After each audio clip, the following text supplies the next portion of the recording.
This is Milk Street Radio from PRX. I'm your host, Christopher Kimball.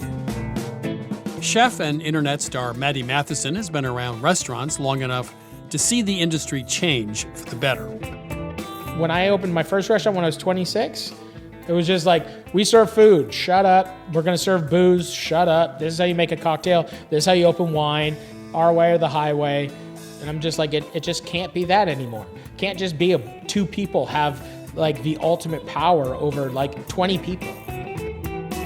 Matty shares his own approach to running a restaurant later on in the show. But first it's time to talk about a different kind of running. That would be rum running. During Prohibition, Long Island became a hotspot for rum runners. Today we're chatting with historian Amy Kasuga Folk, who collected stories from this era in her book, Rum Running in Suffolk County. Amy, welcome to Milk Street. Thank you for inviting me. So, the liquor business during Prohibition, I didn't realize how lucrative it was. I think you wrote that one of these gangs paid $200 a week to 100 employees, and this is when $25 a week was the typical salary. They paid $100,000 a week to the police and graft, federal agents, etc. So, even with all that outflow, a gang could make $12 million a profit? Yep. And that kind of money is what made rum running so dangerous. And on Long Island, where you are, these rum running gangs were very active, I guess because there were beaches, the proximity to New York City, etc. You write that 12 miles off the coast, you'd find a line of ships hovering just outside the United States border. And this area was called Rum Row. So alcohol was being brought in by boat, but just explain how this whole thing worked. Sure. Prohibition didn't affect just the United States. It affected the international beverage industry. So when the U.S. said no more alcohol, that stops the business in Scotland, in France, in Bermuda, in a lot of other countries. What was happening is some of the business people would get together a ship of alcohol and they would park it in the international waters just off our coastline. So what happens is people could go out there and buy a case or two, and they would try and put it in a really fast little boat and then run it into shore. When they got it to shore, they would load it into cars and trucks and then try and drive it up to the city.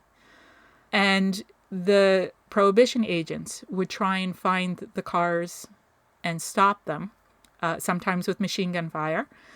The vehicles, however, and the boats would be confiscated, impounded, and then sold at auction. And a lot of times the gangs would just buy them back again and put them back again.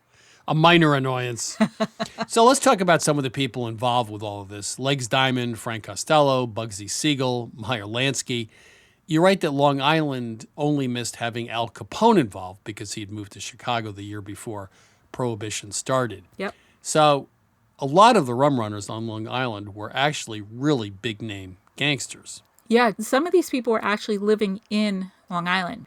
And we have locals who did oral interviews saying, oh, I remember them when I was a kid. They used to let me go down and use their automatic weapons and shoot at the fence posts and things like that. Yeah, I had a guy, it's a long story, but he was over for dinner. He was the brother of someone who lived near us, and he starts talking. He worked for this guy down in Florida, and, you know, he was kind of a gangster. And I said, you don't mean Meyer Lansky? He said, oh, yeah, that's his name. So this guy was the muscle for Meyer Lansky down in Florida for a couple of years, and he's sitting in my dining room, you know, eating roast beef. So it's interesting how some of these gangsters become part of family tradition, I guess, especially around Long Island. Yeah. You also write that radio stations, they had secret codes and coded messages and code books, so they would use commercial radio stations or shortwaves to, I guess, tell people where and when to pick stuff up. Yeah, and that's what actually started the book. The Oyster Ponds Historical Society actually has one of the code books. There was a chase in Greenport Harbor, and the rum runner threw the book overboard, and it landed in the net of a fisherman nearby.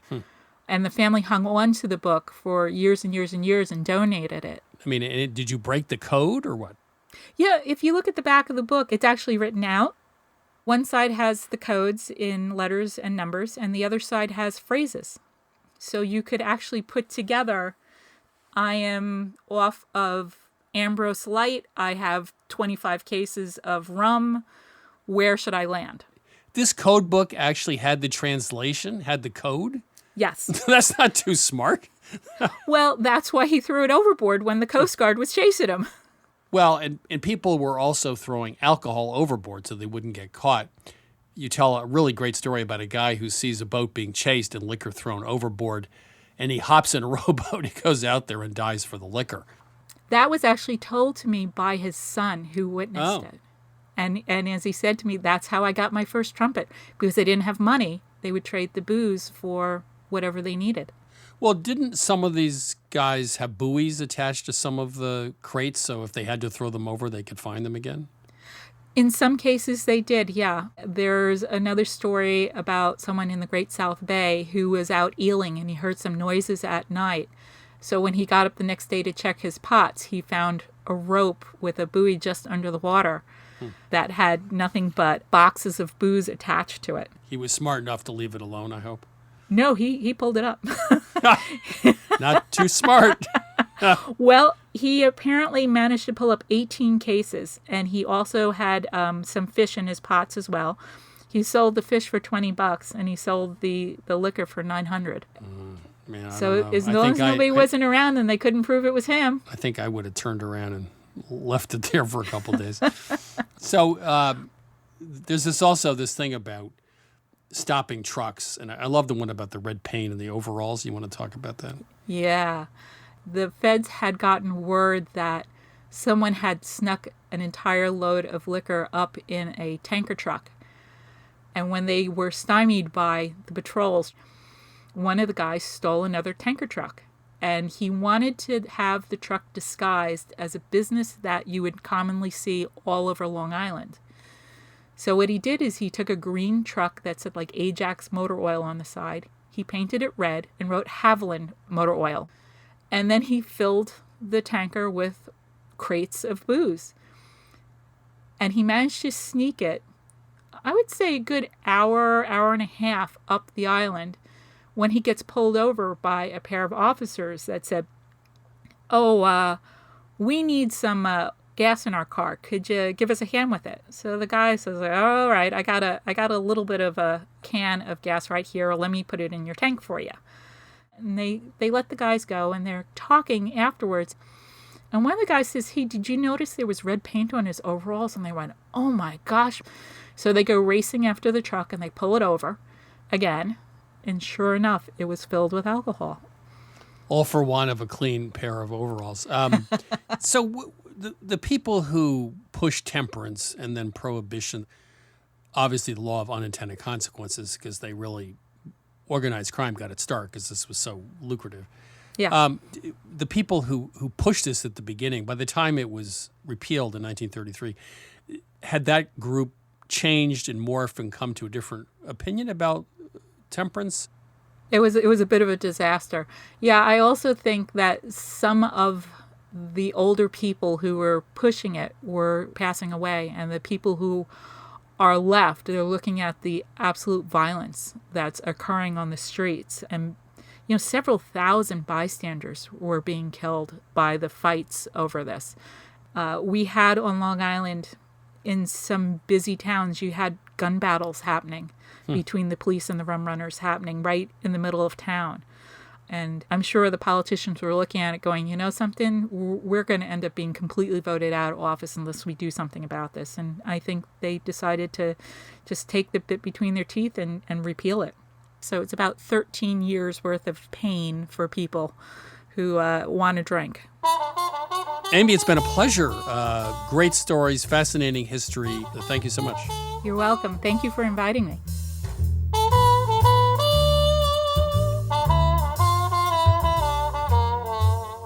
That was historian Amy Kasuga Folk. Her book is Rum-Running in Suffolk County, Tales from Liquor Island. Now it's time to answer your cooking questions with my co-host, Sarah Moulton. Sarah is, of course, the star of Sarah's Weeknight Meals on public television, also author of Home Cooking 101. So, before we start the calls, this might be embarrassing. Uh-oh. What, you're going to embarrass me here? Yeah, I doubt it. So, are there some convenience foods that you buy and really like? Well, you mean besides the classic cheddar goldfish that Julio used to serve? I know. She loved those. And yes. peanut M&Ms in the freezer, which are my go-to afternoon chocolate. Anything else? You know what I've become very fond of recently? I don't eat it straight up. Is light cream cheese, a third less fat, which I've started using in sauces. You just use it as to emulsify a sauce? Yeah. Add cream and tang, and it never breaks. Really? And you can make it and reheat it and make it and reheat it. And you That's a good idea. You have to keep adding water. So I was just up at the old family farmhouse, and I decided to make chicken tarragon, the classic French thing. Yeah. Because my brother used to make it. We used to joke anytime he got serious with a lady, he would make her chicken tarragon. That's how you knew it was getting serious. So I thought for fun I'd make him chicken tarragon also because I have this arrow garden and I'm growing tarragon. But I thought I'm going to just do the cheating version. So I took shallots and white wine vinegar and dried tarragon and reduced it. Right. And then I sauteed the chicken breasts, took them out of the pan, added that thing that I'd reduced a bit, that mixture. And then I threw in some light cream cheese and some chicken broth and just let it become a sauce, which it does almost immediately. Put the chicken back into reheat, add some fresh tarragon. Both my brother and my husband were blown away, and they had no idea what it was. That's actually a good tip. I just use it again for something else I'm trying to remember. But again, as a sauce, it just sort of really... This is TikTok worthy. Yes, Yeah. I think. I'm going to steal the idea. Thank you. Thanks. Right. I'll give you credit. Okay. Okay, take a call. Welcome to Milk Street. Who's calling? Hi, this is Josh. I'm calling from Albany, New York. How can we help you? Well, I am just starting to get into sourdough, particularly as it relates to pizza dough. And I keep seeing these terms thrown around in recipes I've looked at, and I don't really understand the differences between them. I know there has to be something. Forgive me if I mangle the pronunciations, but the words that I'm talking about are poulish, Right. levain, and biga. I think, and this is technically incorrect, but I find in recipes, a poulish and biga are just the same thing. And usually you start with a cup of flour, a cup of water, half a teaspoon of yeast. You let it sit overnight on the counter. That's the biga or the poulish, and then you add the rest of the ingredients the next day. Some people, I think, will tell you the poulish is a wetter consistency than a biga, but I find they're essentially the same thing.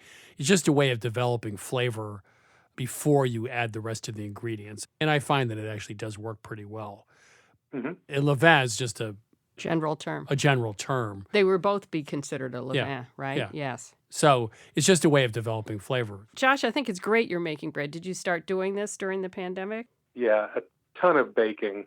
Just like almost every day, bake something for the family. And what was your favorite thing? Is it this? Is it sourdough? No, I haven't really gotten anywhere with sourdough yet, but I've had a lot of luck with making Detroit-style pizza. The dough is rather thick, and it's pressed into this 10 by 14 blue steel pan that is similar to the kind of pan used in the auto factories in Detroit. Wow. I didn't know that. And then the cheese goes right on top of the dough, and the sauce isn't added until after the pie is baked. Really? A traditional tomato sauce? Yeah. Huh. How thick is the dough and how thick is the cheese layer? The cheese is quite thick, and it uses the traditional Detroit style, uses a cheese called Wisconsin brick that is difficult to find anywhere outside of the area. I had to special order it. And the dough is about as thick as a deep dish pizza would be. So is this cheese like mozzarella but has more flavor? Yes, it's definitely more flavorful than mozzarella. It has a taste almost like melted butter. It's really delicious and rich. This is why we take calls. Right. 'Cause- So you can teach us something. So people know more than we do. We can Yeah. learn something. Right. You see, you notice how I got us Wisconsin off the brick. topic of sourdough really fast. Yeah, that was nice. Nice job. My husband's from Detroit, so I'm going to have to go home and ask him. has he ever had it. Oh, he Yeah. should know about it. He should. We got more out of this call than you did. So Yeah. So thank thank you. you. Thank you for All calling. right, Josh. Take care. Okay. Thank you very Yeah. much. All right. Bye. Bye-bye. This is Milk Street Radio. Sarah and I are ready to solve your toughest kitchen problems. Give us a ring, 855-426-9843. One more time, 855-426-9843, or email us at questions@milkstreetradio.com. Welcome to Milk Street. Who's calling? Hi, my name is Melissa. Hi, Melissa. Where are you calling from? I am calling from Winthrop, Maine. How can we help you today? So I have kind of a funny question. I am a high school principal, and one of the staff members that I teach with is a native of Long Island in the Bahamas. And one day we were sitting around and talking, and she happened to casually mention that, when her family went out to harvest salt. And I said, whoa, wait a minute. What do you mean you harvest your own salt? And so she was telling me about that. And then, of course, the next day she comes in with a little canning jar full of salt for me. And I was delighted. I love salt. It's like one of my favorite things. So she gave me this jar of salt, and I brought it home, and I was really excited, and I was telling everyone about it. But I haven't really used it for anything because, I'm paralyzed to use it. Every time I go to put it on something, I'm like, oh, but this is that really good, fresh salt. And I guess I just want to know, what would be the best way to use some really hand-harvested salt? It's so funny. It's too special to use, huh? Exactly. Yeah, no, I get it. Well, it's interesting because all salt ultimately comes from the ocean. Some of it's just been buried on land for a while, so it's mined, and then the really good stuff is harvested straight from the ocean. And it tends to have more flavor and more minerality and more, of a personality. I would treat it like a salty crouton, little tiny, crunchy, salty croutons. So let's say you make some hard-boiled eggs and you want to eat them straight up. Cut them in half and sprinkle some of that salt on. Yeah. Let's say you get wild and crazy and make some homemade butter. This would be one of my favorite ways to do it. All you have to do is take heavy cream and beat it like crazy until it turns into butter. There's recipes online. You have to rinse it out a bit, but it's really, really very easy, and it's absolutely delicious. You have to rinse it out so that you get rid of all the milk solids so that it doesn't smell. But then you put it into ramekins, or you freeze it or whatever, and if you put some fresh butter that you made from heavy cream on the table and sprinkle some of that salt on, everybody will think you're a genius chef. That sounds incredible. Yeah. You can just sprinkle it on roasted vegetables. It's wonderful on, say, poached fish. It's a finishing salt. You want it to be there. You want it to have its crunch. You want to taste it. It would be good in those desserts, like caramel with salt on it. Or some chocolate dessert, you sprinkle a little salt on it, like a brownie or something. So that's how you should see it, for something that's bland, but also as a finishing salt. Now let's see what Chris has to say. I have an unusual use for salt. When I make salads, I no longer whisk or emulsify dressing.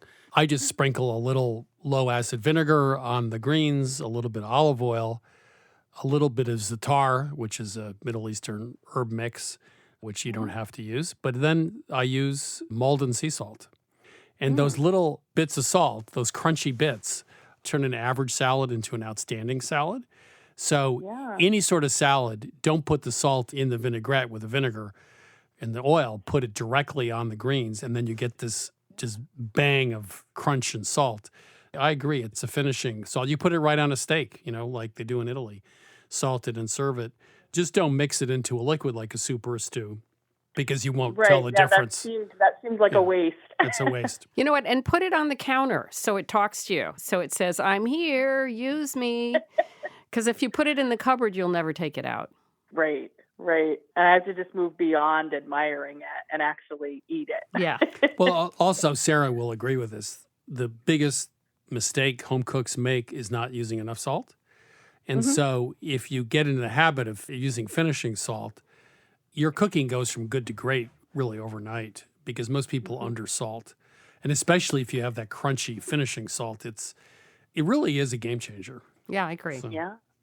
anyway, Excellent. a good problem to have. Yes. Thanks, Melissa. Yeah, and some really great suggestions. Thank you so much. Thanks, Melissa. Okay. Bye-bye. Take care.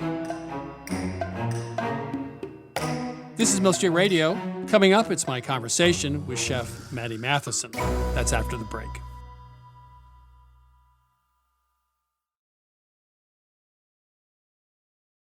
This is Most Street Radio. I'm your host, Christopher Kimball. Even if you've never seen Matty Matheson, it's entirely possible that you've heard him. Good morning. Hello. Yeah. Do you see what's happening? Hello. You look at the ingredients. Does your mind open up into the world that your mouth wants to create? Right now, we're sitting down with the internet's loudest chef. Matty Matheson is the owner of multiple restaurants, a consultant and actor on the hit TV show The Bear, and also the host of Cookin' Something on YouTube. Matty, welcome to Milk Street. Hey, Chris. Thanks for having me, buddy. You're a busy guy, noodling Catfish to opening a restaurant with a $120 prime rib on the menu and everything in between. But where did this all begin? When did you decide to pursue a career in food? School wasn't easy for me. I was like a young kind of punk and hated my town and hated school and hated everything, and I was only going to college just to get to Toronto. I just wanted to go to punk shows and live downtown and do all this stuff. And my means was going to culinary school. And that was a thing that really raised my self-esteem and gave me some actual character where I was like, oh, I'm finally good at something.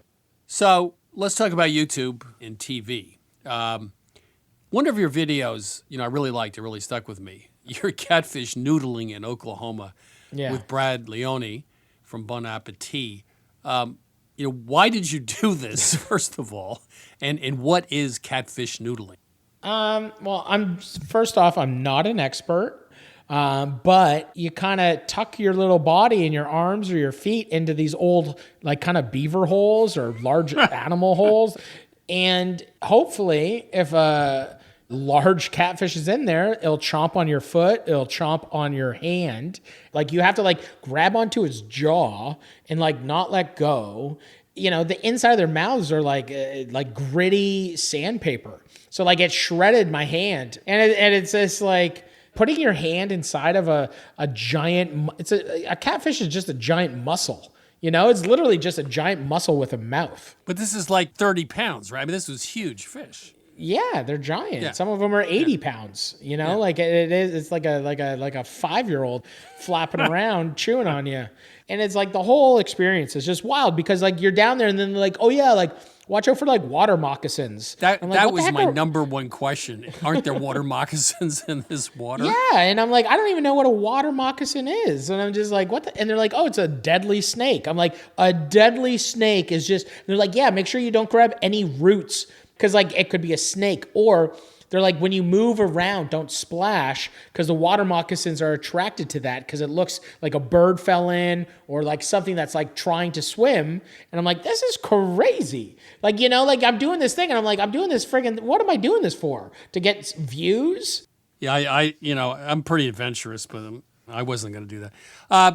But let me follow up on that. I mean, here you are with this booming entertainment business, and now you're doing the hardest thing in the world, which is opening restaurants. You've opened, 5 restaurants in the last 18 months. So how did you pull that off with everything else going on? And what made you want to go into the restaurant business per se? Yeah, I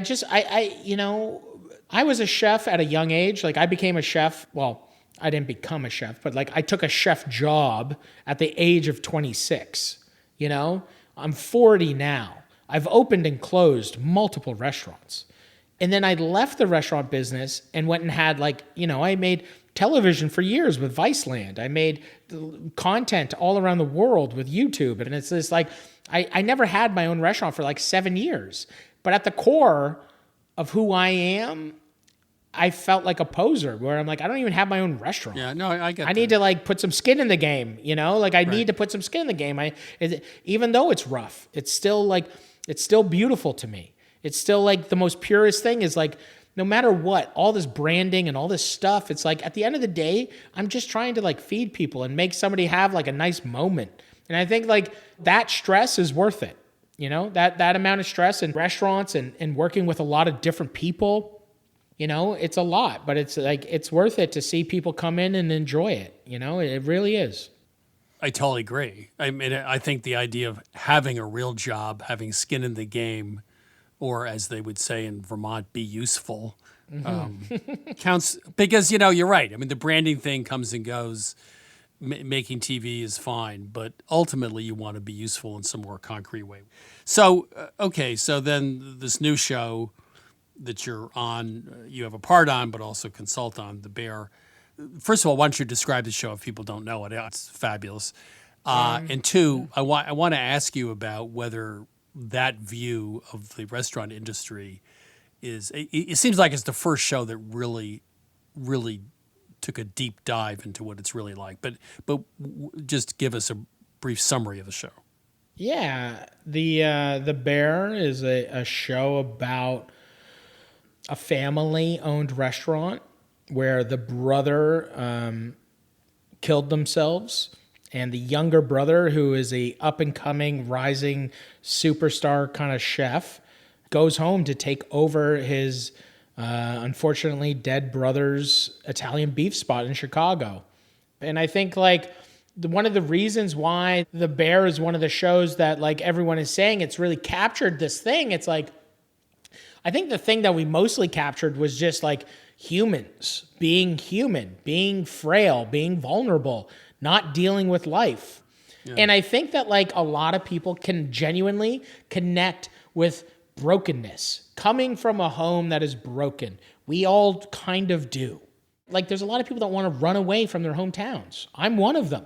And now I've moved back to my hometown and I've opened a restaurant there, but I'm it takes a long time to find yourself and to be able to allow yourself to just be okay. And I think The Bear is, it could have been a convenience store. It could have been a roofing company. Sure, they're in the restaurant and it's high octane and it's they're running around and yelling behind and yes, chef and all this stuff. But I think really the thing that the actors did and the writers and the directors really killed was just life on life's terms. I'll just quote you. Life sucks, life's heavy, it's uncompromising, and it's about how you deal with it every day, which, is one comedian, I think, once said, why would you ever think something good's going to happen, right? Yeah. I mean, it's sort of you just got to show up and deal with whatever happens, which most of the time is not very good, right? Absolutely. You got to be, I always say, I'm dumb enough to jump, Yeah. I'm willing to try to do something I've never done before a couple times. I've never acted before. Why don't I try acting? I've never produced a TV show. There's so many different things that I never thought that I would do that I'm doing because it's just why? What's the worst that can happen? Lose a bunch of money? Be embarrassed? Okay, I'm willing to take that. So in my business, I look at it. It's complicated. It has a lot of pieces, and I think I understand something about the media business, which gives me some hope and optimism that I can solve the problems. I've been around a long time, and I have some opinions about how it works. Mm-hmm. You've been in the restaurant business a while. Are there a couple of things you've noticed about the restaurant business where you think, okay, here are the mistakes we can't make, but here's the stuff we got to get right? Yeah, I think figuring out what the tools are to give your employees are what's most important. I can't ask somebody to do a job if I don't set them up for success. So I think giving people what they need and listening to your team. And all I know is when I opened my first restaurant when I was 26, we didn't have conversations like this. We didn't have conversations like any of this. There was no language around any of it. There was nothing. It was just we serve food. Shut up. We're going to serve booze. Shut up. This is how you make a cocktail. This is how you open wine. Our way or the highway. And I'm just it just can't be that anymore. It can't just be two people have the ultimate power over 8 people. Or 20 people. There needs to be leadership, but there also needs to be understanding and open-mindedness, Okay, so let's end where we began. On one hand, here's somebody who goes catfish noodling. On the other hand, you sound like a very sophisticated New York restaurant consultant. You talk about empowering people, giving them the tools for success. So obviously, you have an amazing learning curve. And I would guess by the time you're done, right, you're not going to be leaving a lot on the table. So you're going to be spending it all. No, well, we only got one life. Yeah. I've almost lost it a couple times, and this ain't no game. I always say my parents were shit shovelers. They would do whatever they needed to do to make sure that we had what we needed. And we didn't have a lot, but we always had enough. And, I'm able to make the things that I make and make people happy. Well, I guess it all goes back to sort of the church of hard work, right? None of that stuff happens without the hard work. Yeah, inspiration is a joke. Don't sit around waiting for something to click.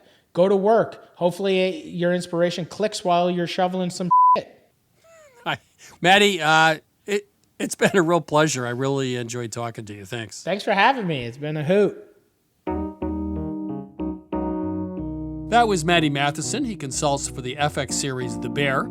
His latest restaurant, Prime Seafood Palace, opened in Toronto in June 2022.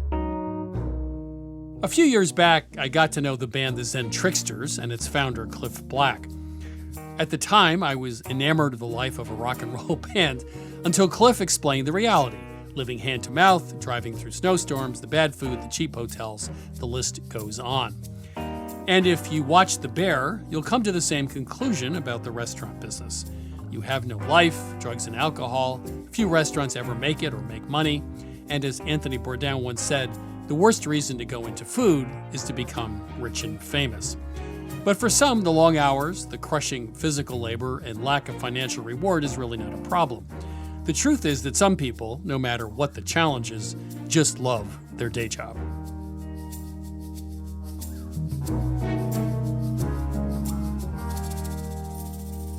I'm Christopher Kimball. You're listening to Milk Street Radio. Now let's check in with Lynn Clark about this week's recipe, Cinnamon Sugar Yogurt Doughnuts. Lynn, how are you? I'm doing well, Chris. How are you? Donuts. I recently interviewed Irina Georgescu. She wrote a book called Tava about Romanian baking, sort of Eastern European baking. Fabulous book. I didn't know a lot about the topic, but one of the recipes is a cinnamon sugar yogurt donut. I guess similar to, sort of nutmeg donuts you'd make in New England. You just fry them up. But these are really good, and they're particularly light. So what's the trick here? So in Romania, they love donuts, and this version is sort of their simplest version. It's a really quick batter-style donut. You just scoop and drop in the oil. You don't have to shape it. There is no yeast, so it doesn't have to rise. It's kind of a really quick, impromptu snack that they would serve in the afternoon. Simple batter, dry ingredients, flour, sugar, baking powder, and salt. The wet ingredients, eggs, milk, lemon zest for a little bit of tartness, and almond extract, though you could substitute with vanilla if you're not a fan of almond like me. But the key ingredient here is yogurt. And in Romania, in baking, they use a lot of cultured dairy. The cultured dairy has a little bit of lactic acid in it, and that adds a little extra lift to the baked goods. So these donuts have this incredible light and airy texture. Sometimes drop donuts can be a little bit dense and heavy. These are the antithesis of that, just really nice and light. So are these just fried like a drop donut, or are they filled, or what? No filling, simple. Scoop it with like a cookie scoop and drop it into some hot oil. It takes just 2 or 3 minutes to fry them. They come out of the oil, cool a little bit when they're still warm but not hot. You roll them in cinnamon sugar. Cinnamon is probably the number one spice used in baking in Romania, so it's very traditional. And then you can serve them like they do in Romania with creme fraiche and cherry jam, or you can serve them like I would and just pop them into your mouth, one right after the other. You wouldn't serve them, you just eat them. I would just roll and eat, roll and eat. Yeah. So the other thing about these I noticed was the outside, unlike the donuts I make, are a little bit crispy, right? I mean, they're fried, right? So they have that crispy kind of shell on them. And then that is kind of exaggerated by the crunchiness of the sugar on the outside. Just really a great contrast between that light inside and the exterior. So if you're tired of Dunkin' Donuts, you can make homemade donuts, but easily. The Cinnamon Sugar Yogurt Doughnuts, Romania, from the book Tava, are simple but delicious. Thank you, Lynn. You're welcome. You can get the recipe for Cinnamon Sugar Yogurt Doughnuts at milkstreetradio.com. This is Milk Street Radio. Coming up, the vices and virtues of fasting with Adam Gopnik. That's right after the break.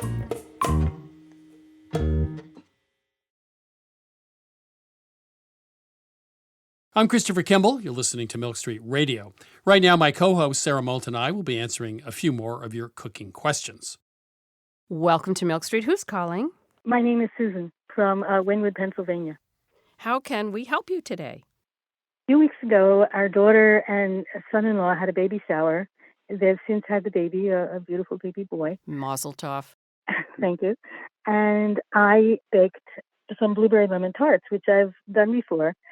But I was a bit tired. In this recipe, it requires you to squeeze a lot of lemons. It's a cup of lemon juice and 5 tablespoons of grated lemon zest. So very sour, but you also put in sugar. So I had made the crust and I put the filling in, and then I realized I hadn't put in the sugar. Oh, dear. And so I thought, what do I do? Do I just scrap the whole thing after I'd done all this work? What you're supposed to do when the pie is done, you're supposed to also sprinkle powdered sugar on top. So I thought, well, that'll help a little bit. So I sprinkled more than, I think the recipe called for. And then when we served it, I just said, let's get a gallon of vanilla ice cream in. And that seemed to do the trick. But I was wondering if there is a way to remedy something like this. First of all, I applaud you for just carrying on. Did you tell anybody you made this mistake?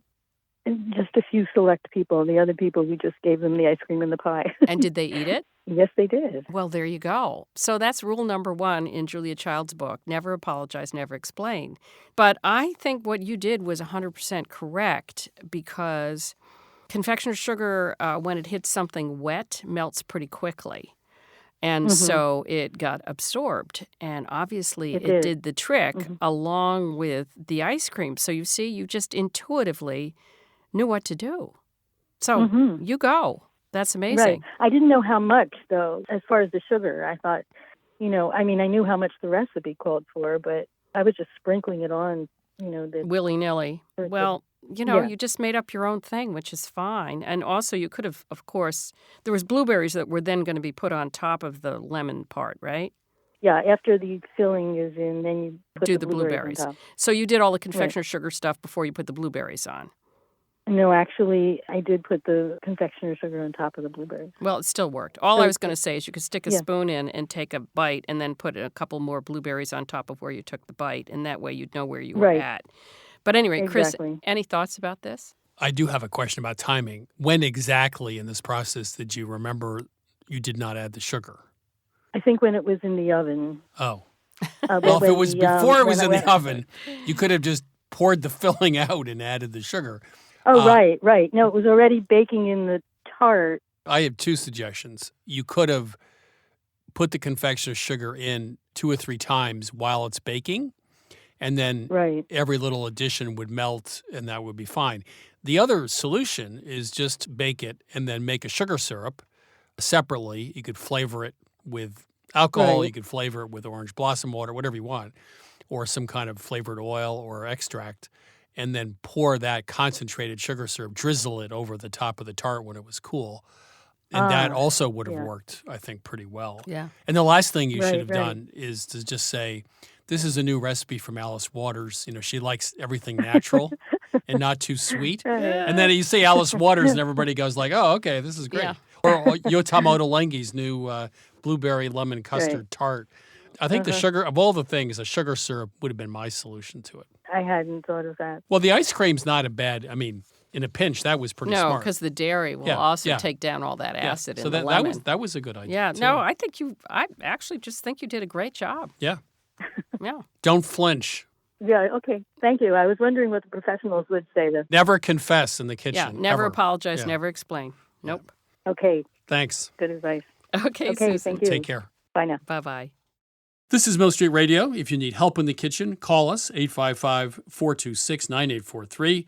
That's 855-426-9843, or email us at questions@milkstreetradio.com.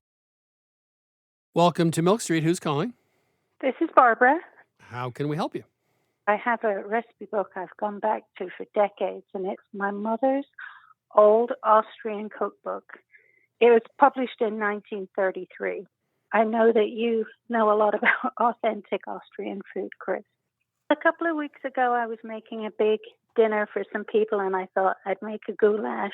And this involves about 3/4 of the amount of onions into meat, and you roast off the onions, and then you add the meat and some seasonings, and then you just add a lot of water with a bit of vinegar and steam it off until it's all evaporated. And then you add some flour and top it up with water, and then you put it to a low simmer.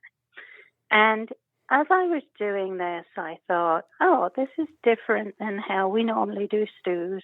And I realized that it's similar to another recipe I do quite often, which is Marcella Hazan's bolognese sauce.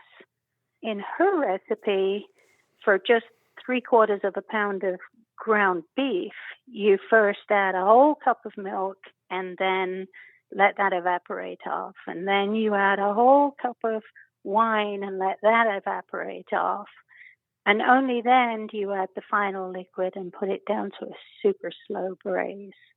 In both of these recipes, you end up with something with a really, really intense flavor.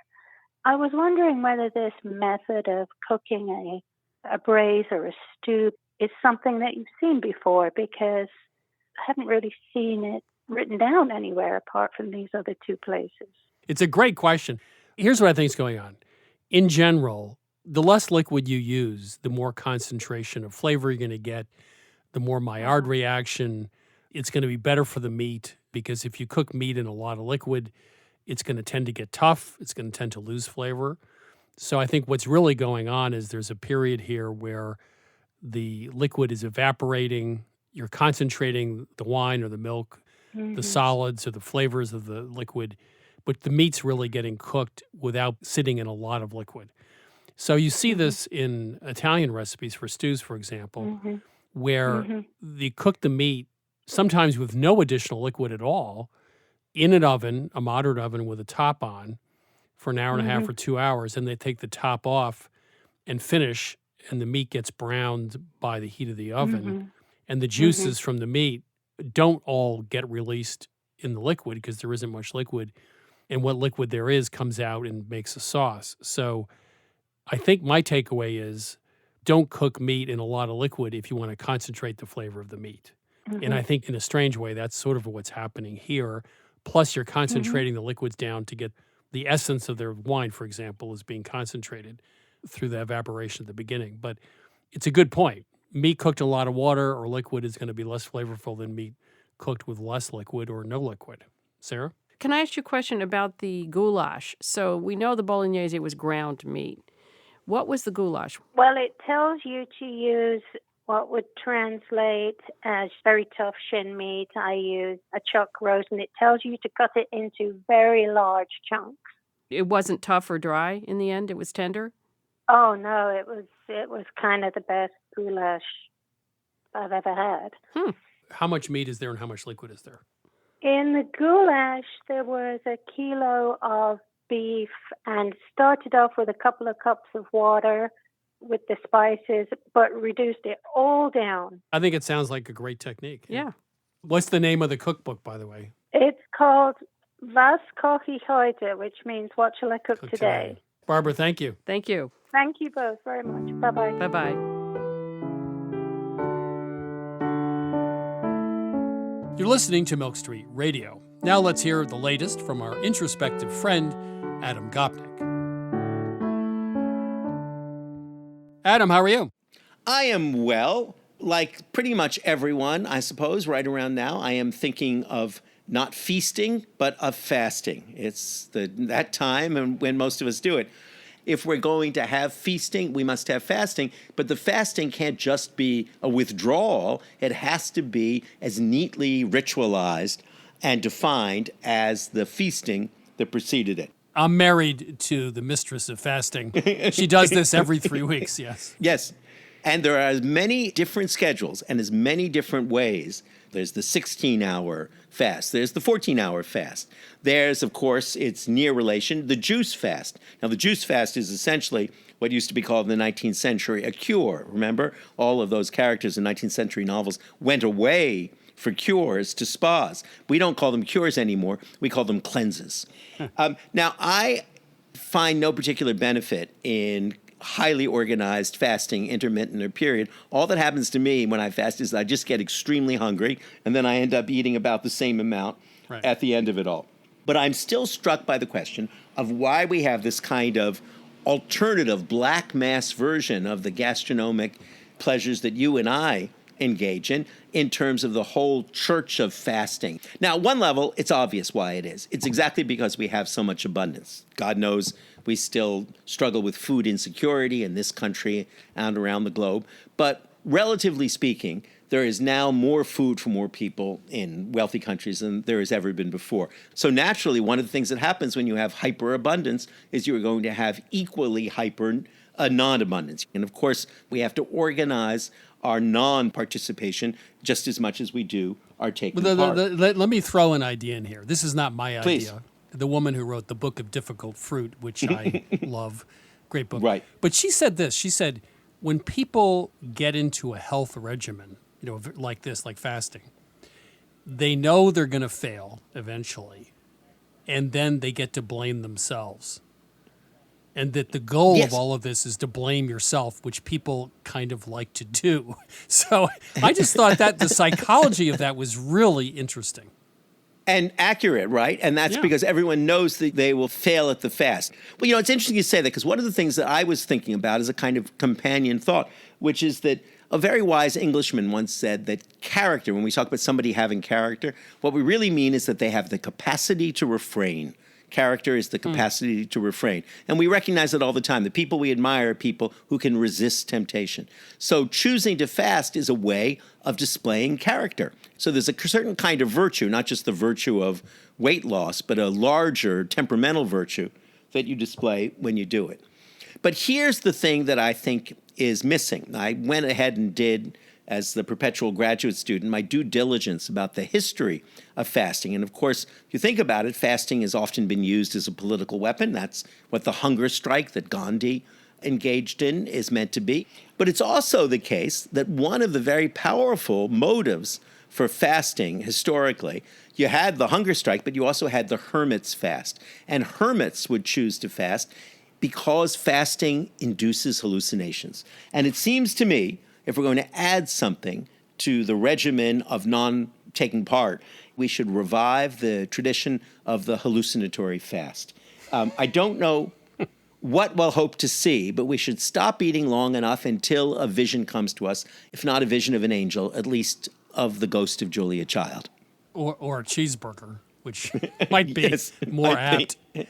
Well, Yes. I think on a more common level, you might fast to get a more sensible view of the world in your life. It's a time out. It's the seventh inning stretch, right? Isn't that what fasting can do for you? I guess that's what fasting actually can do for you. But what keeps striking me is that the people I know who are perpetual fasters are as engaged in it as an activity as you and I are engaged in the activity of cooking and eating. Well, if I could be a little doubting, I think people who do this a lot might constantly want to be a better version of themselves. They're trying to rise to the next level, to something that they're missing. Well, if I can be self-indicting, isn't that why we cook and share so compulsively? Because in a sense, it's our way of becoming someone else. It's our way of becoming a person at once more generous and more accomplished than we can ever else hope to be. The moment we put on that apron and start to cook, we become another self. So we've given our listeners clear choices: cook, have friends, be the better person you can be, or fast and hope for revelation of a higher being. Exactly. I think on that note, we've made a clear choice. It's the classic choice between the spiritual and the carnal life. Absolutely. I'll take the carnal life. Me too. Adam, thank you. Thank you. That was Adam Gopnik, a staff writer at The New Yorker. That's it for today. You can find all of our episodes at milkstreetradio.com or wherever you get your podcasts. You can learn more about Milk Street at 177milkstreet.com. There you can become a member and get full access to every recipe, all live stream cooking classes, and free standard shipping from the Milk Street store and lots more. You can also find us on Facebook at Christopher Kimball's Milk Street, on Instagram and Twitter at 177Milk Street. We'll be back next week with more food stories. Thanks, as always, for listening.